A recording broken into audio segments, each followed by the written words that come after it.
Thousands of people came out to hear opposition leader Raila Odinga speak in Mombasa. His supporters say they're prepared to continue protests against Kenya's Electoral Commission demanding its reform. We have already said that we will not go for election if thieves are in charge. We want to go for election on a level field. We will uproot all the thorns. We will remove all the tree stumps. We will remove all the stones. We will cover all the holes, and we will enter that field and see each other man to man. But the Commission says it will go ahead with presidential elections in 10 days. That's despite Odinga withdrawing.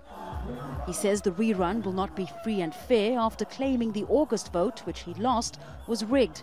We are not on a fishing expeditions. We put down a document which was a good basis for carrying out these negotiations. We called them a reducible minimum. And the Commission didn't even attempt to respond to those demands. The Supreme Court annulled the results of that election last month, saying they were neither transparent nor verifiable. With so much uncertainty already clouding the upcoming vote, Kenyans are waiting for President Uhuru Kenyatta to sign the amended election laws. And those laws would allow Kenyatta to be named the winner after Odinga's withdrawal. But it's not clear if indeed these laws would apply to this month's rerun. Either way, people here are saying as long as Odinga's not taking part, there won't be any election. Several opposition protests have so far turned violent, with looting and police using tear gas to disperse protesters. Police are accused of killing at least 3 demonstrators. Meanwhile, Kenyatta is campaigning across the country.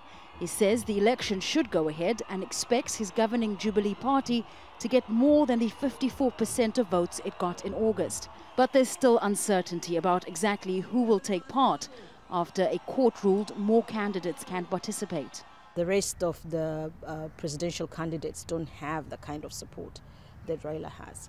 And if Raila doesn't participate, that means half of the country is not going to participate in the elections. And that will put us in a very difficult situation because the Jubilee government can continue, but then half of the country will still be rallying.